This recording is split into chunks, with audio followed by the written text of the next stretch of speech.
Doctor विशेष गुप्ता, मंडल अध्यक्ष, उत्तर प्रदेश राज्य बाल अधिकार संरक्षण आयोग ने सर्किट हाउस में मिशन शक्ति अभियान के अंतर्गत पुलिस, स्वास्थ्य, शिक्षा, महिला बाल कल्याण, श्रम, प्रोबेशन आदि विभागों द्वारा की गई तैयारियों की समीक्षा की।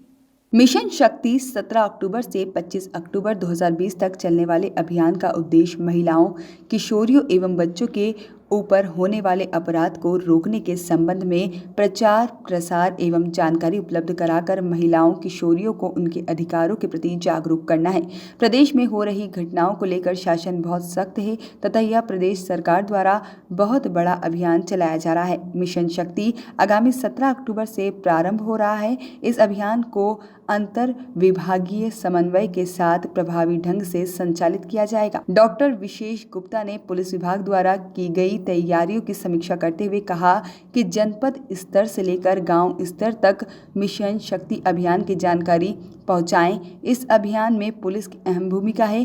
किसी भी स्तर पर घटना होती है तो तत्काल रिपोर्ट दर्ज कर पीड़ित को त्वरित न्याय मिले। मिशन शक्ति अभियान का यही दृष्टिकोण है। उन्होंने कहा कि शासन एवं प्रशासन के माध्यम से आम जनता को जागरूक करने का मिशन शक्ति अभियान है। पुलिस विभाग द्वारा पास्को एक्ट के पंजीकृत मामले की समीक्षा करते हुए पुलिस विभाग को चाइल्ड लाइन के साथ समन्वय बनाकर कार्य करने तथा पीड़ित परिवारों के साथ अन्याय न हो, इसे संवाद कायम रखने के निर्देश दिए गए हैं। उन्होंने कहा है कि जिसने अपराध किया है उससे सख्ती से निपटा जाए। कहीं पर कोई घटना छोटी हो या बड़ी, उसे उतनी ही संवेदनशीलता से लिया जाए। पुलिस अधीक्षक ने बताया कि मिशन शक्ति अभियान का विस्तृत प्रचार प्रसार कर जन जागरूकता लाई जाएगी। हर थाने में महिला डेस्क की स्थापना की जाएगी और 1090 एवं 112 पर न्याय पाने के लिए कैसे प्रयोग करें, इसकी भी जानकारी दी जाएगी। उन्होंने बताया कि शिकायतकर्ता अपनी शिकायत को दर्ज कराने थाने एवं चौकी पर जाते हैं, वहां उनकी बात नहीं सुनी जाती है तो शिकायतकर्ता उच्च अधिकारियों के पास जाता है। यहाँ एक तरह की चेन बनी हुई है। उन्होंने बताया कि इससे संबंधित नोडल अधिकारियों के नंबरों पर व्यापक स्तर पर प्रचार प्रसार कर अभियान का क्रियान्वयन किया जाएगा।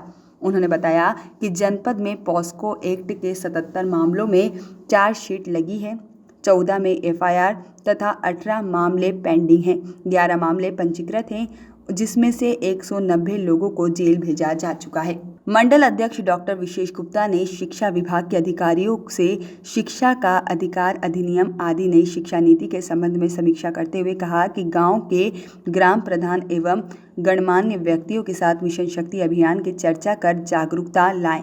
शिक्षा के अधिकार अधिनियम के अंतर्गत कमजोर एवं गरीब बच्चों के एडमिशन होने तथा कितने आवेदन आए एवं कितने बच्चे तथा कोविड काल में ऑनलाइन बच्चों की क्या स्थिति है तथा तथ्यात्मक विवरण उपलब्ध कराएं। नई शिक्षा नीति के अंतर्गत किए गए सेमिनार एवं गोष्ठी की जानकारी के साथ प्राथमिक शिक्षा से जुड़े कार्यक्रमों की भी जानकारी उपलब्ध कराई जाए। श्रम विभाग द्वारा किए गए कार्यों तथा कितने बच्चे मिले और बाल कल्याण समिति के समक्ष कितने बच्चे प्रस्तुत किए तथा कितने संस्थानों के विरुद्ध कार्यवाही की गई है और संतोषजनक जानकारी न देने पर श्रम विभाग को तथ्यात्मक विवरण उपलब्ध कराने के निर्देश दिए हैं। बाल विकास एवं पुष्टाहार विकास की समीक्षा करते हुए मंडल अध्यक्ष ने कार्यक्रम अधिकारी को आंगनवाड़ी केंद्र को प्राइमरी से रूप में इस्तेमाल करने के निर्देश दिए। उन्होंने कहा है कि आंगनवाड़ी कार्यकर्ताओं के माध्यम से मिशन शक्ति अभियान का व्यापक प्रचार प्रसार कर जागरूकता लाई जाए। इस अवसर पर जिला अधिकारी नगर राजेंद्र सिंह सेंगर ने कहा कि विभिन्न विभागों की जो कमियां निकल कर आई हैं उन्हें ठीक कर पूरा समन्वय के साथ कार्य किया जाएगा और मिशन शक्ति अभियान को जन जन तक पहुंचाकर जागरूकता लाई जाएगी। बैठक में डॉक्टर अनूप सिंह उपाध्यक्ष, पुलिस मुख्य चिकित्सा अधिकारी डॉक्टर MC गर्ग, जिला प्रोबेशन अधिकारी Rajendra Chandra Gupta, doctor GK Upadhyay, Neetu Saxena, CWC member Surendra Singh, श्रम विभाग शोभना गुप्ता, खुला बाल आश्रय गृह सचिव सुनील कुमार, डॉक्टर अनुपमा शाल्डी, कार्यक्रम अधिकारी मुरलीलाल, चाइल्ड लाइन MBD प्रधानाचार्य, गवर्नमेंट कॉलेज एवं शिक्षा विभाग सहित अन्य संबंधित अधिकारी उपस्थित रहे। दोस्त के साथ भाग गई, पॉक्सो का केस लग गया, रेप का केस लग गया, वो घर जाने को तैयार नहीं है। इसका मतलब कहीं ना कहीं घर वालों को समझाने की आवश्यकता है। लेकिन ये भी देखने में आ रहा है कि काफ़ी दिन रहने के बाद महिला शरणालय में वो तैयार हो रही है, क्योंकि लड़की को तो अपने घर ही जाना है देर सवेरे, और कई ने शादी कर चुकी है कई। तो थोड़ा सा ये भी थोड़ा काउंसलिंग की ज़रूरत है।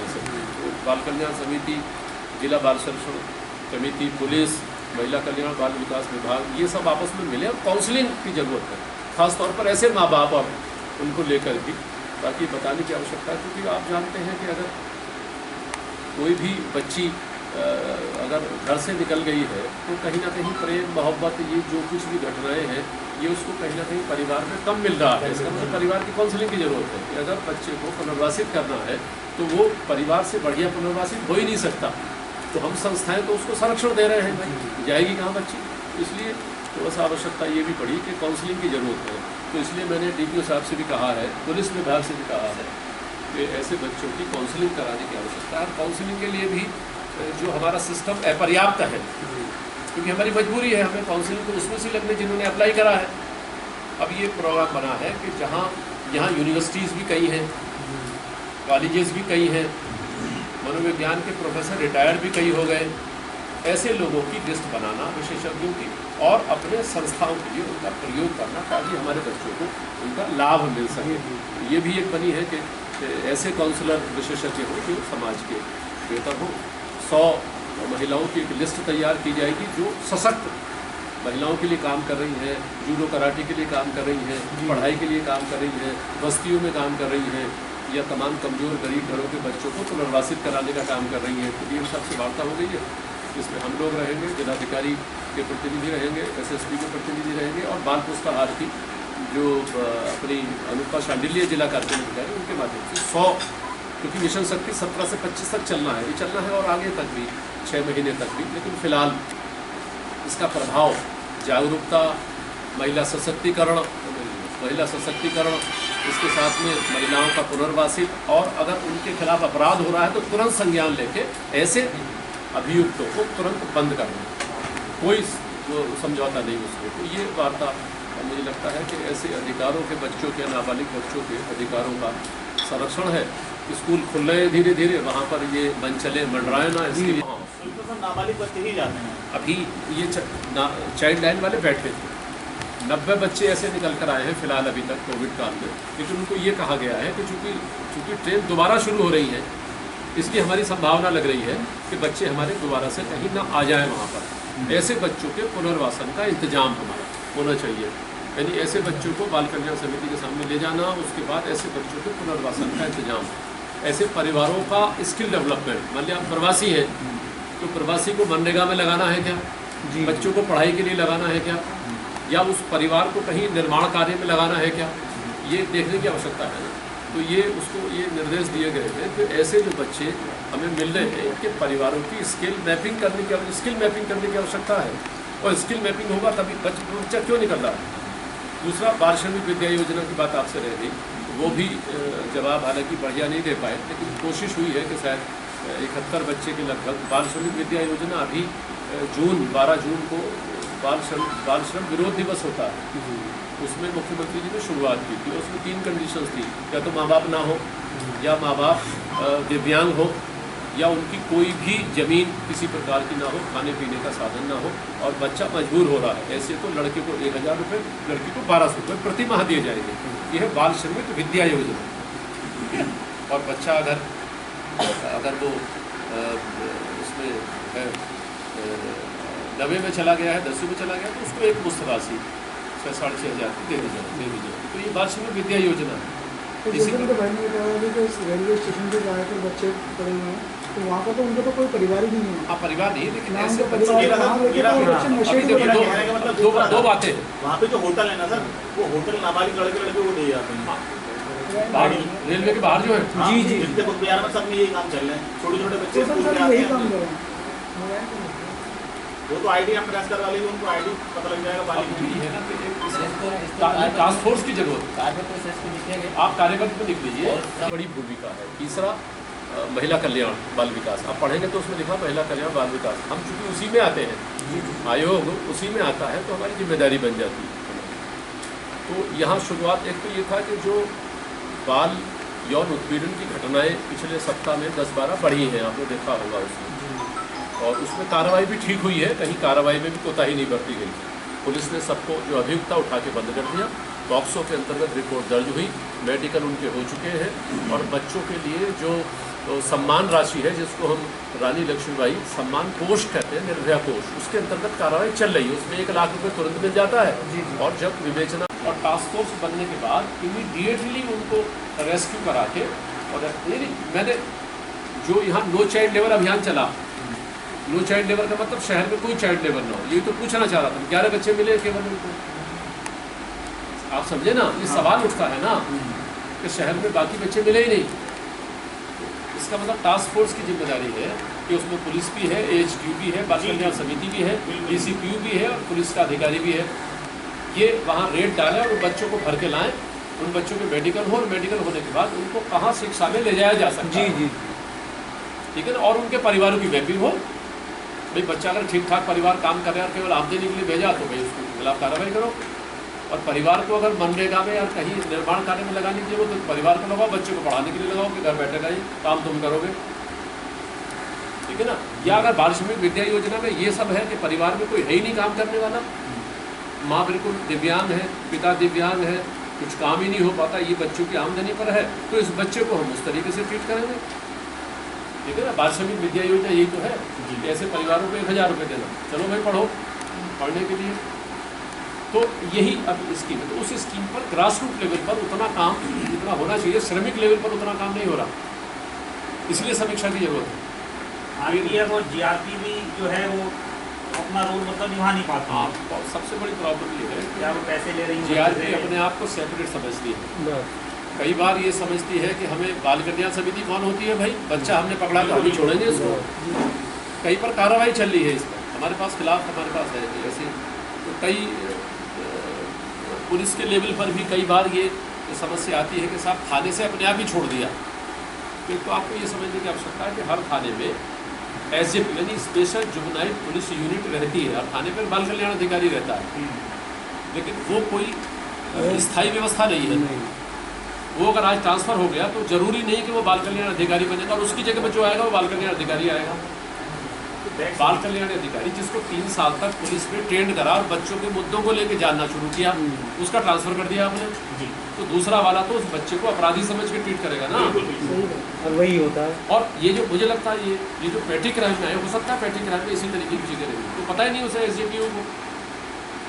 स्पेशल जुवेनाइल पुलिस यूनिट की ट्रेनिंग मेरे वक्त में जब मैं था यहाँ पर जबरदस्त, मुझे नहीं लगता कि SJPO की ट्रेनिंग तो सारे थानों के बाल कल्याण अधिकारी को बताने की आवश्यकता है कि आपका रोल क्या है और किस मुद्दों पर काम करना है। अगर छोटा सा बच्चा आया है तो आपने सीधे तौर पर रिपोर्ट लिख दी उसकी, और वो JJ बोर्ड में चली गई, इसका मतलब कोर्ट में मुकदमा रजिस्टर्ड हो गया, और रजिस्टर्ड होने 4 लाख रुपये। और अगर मरणासन अवस्था में यौन उत्पीड़न में बच्ची चली गई है तो 376A लगती है, जिसमें 10 लाख रुपये का सम्मान कोष है। उसमें आपको ध्यान हो, गढ़ में ये किस्सा हुआ था अभी पिछले दिनों, तो 4 लाख चले गए, बाकी 6 लाख की कार्रवाई जारी होना। ऐसे कई जगह हुआ, आजमगढ़ भी हुआ, आजमगढ़ के साथ और कई केसेस हैं ऐसे। अभी दाढ़ी महमूदपुर पिछले साल चाचा ने रेप किया था अपनी भतीजी के साथ, वो पैसा पहुँच चुका है, मैं गया था उसमें शूट करने के लिए। तो एक तो ये था, तो उसमें दूसरा ये था कि अब जो निरीक्षण किया गया ऑब्जर्वेशन होम का, उसमें देखा कि जितने बच्चे अधिकांश अपराध करके आ रहे हैं उनमें यौन अपराध बहुत ज़्यादा है, और यौन अपराध के अंतर्गत करीब 7 केसेज ऐसे थे जो पेटी क्राइम हम ये कहते हैं, छोटा मोटा क्राइम करके आए थे, लेकिन थानों से रिपोर्ट दर्ज हो गई और वो कोर्ट में चली गई, तो अब उसका निर्णय भी कोर्ट ही करेगा। और ये कहता है कि ऐसे बच्चों को जिसने छोटा मोटा अपराध किया है, अल्प अपराध कहते हैं उसको, तो उसको फिर बाल कल्याण समिति के सामने प्रस्तुत करके बच्चों को घर भेजना चाहिए। उसकी प्रक्रिया के लिए आज हुई है कि उसमें DM साहब से और उसमें जिला जज साहब से बात की जाएगी कि ऐसे जो बच्चे हैं खासतौर पर उन बच्चों को काउंसलिंग के माध्यम से किस प्रकार से हल्के अपराधों के माध्यम से उसको घर व्यवस्थापित किया जाए ताकि उसका बचपन बच सके। दूसरा, शिक्षा के अधिकार अधिनियम के अंतर्गत हमारे सामने कई मुद्दे हैं। एक मुद्दा तो ये है कि आप जानते हैं कि ऑनलाइन ऑफलाइन एप्लीकेशन जाती हैं और दाखिले होते हैं, हालांकि जवाब नहीं दे पाए वो बिल्कुल भी। BSA ने जिसको भेजा था वो जानकारी थी ही नहीं उसे बिल्कुल भी, और ना ही उसने प्रवासी मजदूरों के विषय में चर्चा करी, ना ही कितनी लॉटरी पड़ी, कितने पात्र थे, कितनों के दाखिले होने हैं, कितनों के दाखिले होने के लिए एप्लीकेशन चली गई है, परिवारों को पता लग गया है, या कितने ऐसे थे जो फर्जी इनकम दिखाकर अच्छे विद्यालयों में दाखिले होने के लिए जिसमें ऑनलाइन पिछले पकड़े गए कई ऐसे जिन्होंने जिस परिवारों के दाखिले नहीं हो रहे उन्होंने अच्छे स्कूल में दाखिले के लिए कम वो दिखा के कर दिया गया। तो ऐसा कि खैर जवाब आना बाकी है बाकी, उसकी भी समीक्षा की गई। मिड डे मील की कॉस्ट बता रहे हैं वो सब चली गई है बच्चों को, लेकिन वो अभी आना बाकी है। बाल पुष्टाहार वाली मैडम जो आई थी अनुपमा जी, उनसे भी हमने समीक्षा करी और उसमें बाल पुष्टाहार को लेकर जितनी भी आंगनबाड़ी है वहाँ तक की कोशिश कर रहे हैं पहुँचने की। उसकी वो WHO से ये आया था कि अगर बच्चों को बाल पुष्टाहार नहीं दिया जाता है तो बच्चे बीमार पड़ जाएंगे या कुपोषण के शिकार हो जाएंगे। तो ऐसा नहीं होने दिया है। हालांकि पोषण अभियान चलाई था, उसमें अच्छा खासा अभियान चलाया, आपने देखा होगा काफ़ी, तो वो भी समीक्षा ठीक रही। लेबर को लेकर संतुष्टि नहीं है वैसे। अभी आपको ध्यान होगा नो चाइल्ड लेबर अभियान चला था सितंबर में पूरे महीने। उसमें ये था कि हमें जितने भी बाल श्रमिक हैं, चाहे वो ढाबों पर हो, चाहे वो संस्थानों में हो, चाहे वो सड़कों पर हो, मोटरसाइकिल की दुकानों पर कहीं भी दिखाई देते हैं, उनको हमें रेस्क्यू करना है, बाल कल्याण समिति के सामने ले जाना है, मेडिकल करवाना है, घोषित करना है कि ये चाइल्ड लेबर है कि नहीं है, और उसके बाद फिर कार्रवाई होनी है। तो कार्रवाई भी मुझे लगता है काफ़ी कमज़ोर रही। और पहली बात यह है कि बाल कल्याण समिति के सामने प्रस्तुति नहीं किए गए बच्चे, किसके आदेश से किए गए कोई बताने को तैयार नहीं है। मेडिकल किसने कराया कोई बताने को तैयार। वो 11 बच्चे हैं कहाँ, घर है कहाँ है, संस्थानों के खिलाफ हैजार्डस में भी थे वो, मतलब जो जिनको कहते हैं कि जो काफ़ी खतरनाक उद्योग है उनमें भी काम कर रहे थे, लेकिन जवाब नहीं दे पाए। वो कार्रवाई अपेक्षित है, मैं वो शासन को लिखूँगा उस मुद्दे को लेकर। तो ये कुछ ऐसे मुद्दे थे जो पॉक्सो को लेकर अभी कुछ कन्फ्यूजन है। कन्फ्यूजन ये है कि जे बोर्ड की शर्मा थी वो मेंबर, वो कह रही थी कि साहब वो जो बच्चे हैं वो 19 साल का भी घोषित कर दिया गया, मान लिया मेडिकल के माध्यम से, तो उसको पॉक्सो कैसे लगेगी? पॉक्सो तो 18 साल से करके बच्चों को लगती है। तो कुछ इस तरीके के किस्से आए थे कि भाई वहाँ थाने के स्तर पर तमाम इंस्टीट्यूशंस लोगों से कुछ वो लेकर एफिडेविट लेकर उसको 19 घोषित कर दिया गया, जबकि मेडिकल में वो 19 आया था, तो 19 से कम घोषित कर दिया गया, 14-15 जो भी है बहर। तो उसको एक ये हुआ है, कन्फ्यूजन कई बार होता है। पुलिस वालों का ये कहना है कि भाई वादी जिस पर जुल्म हुआ है वो जो एप्लीकेशंस लेके आएगा वही FIR बनेगी कि नहीं, हम अपने आप कुछ नहीं कर सकते। वो तो विवेचना का मामला है जी, वो तो जो आयोग निश्चित करेगा, जाएगा, देखेगा, बाहर उसके स्तर पर सारी चीज़ों को करने की आवश्यकता है। तो ये हुआ कि भाई अब ये पुलिस की जिम्मेदारी है। पुलिस की जिम्मेदारी ये है कि विभिन्न पार्टनर्स को लेकर एक प्रशिक्षण किया जाता है। अभी पुलिस के थाने पर कई बार बच्चों को थाने पर छोड़ दिया जाता है, जबकि ऐसे बच्चों को बाल कल्याण समिति जो हमारी सबसे नीचे की कोर्ट है बच्चों की, वहाँ जाना जरूरी है और वहाँ के माध्यम से निर्णय लिया जाएगा। वहाँ से आदेश मेडिकल का और मेडिकल के माध्यम से संस्थाओं में कहाँ भेजा जाना, बाल गृह में जाएगा, शिशु सदन में जाएगा, बालिका गृह में जाएगा, नारी निकेतन में जाएगा, कहाँ क्या होगा, तो उसको लेकर थोड़ा सा परेशानी है। दूसरा एक मुद्दा ये है कि जो तमाम पॉक्सो की तमाम अब वर्तमान में जो बेटियाँ आ रही हैं वो घर जाने को तैयार नहीं है। इसका मतलब ये है काउंसलिंग की जरूरत है। कैनन न्यूज़ के लिए मुरादाबाद से मुनीराम सिंह की रिपोर्ट।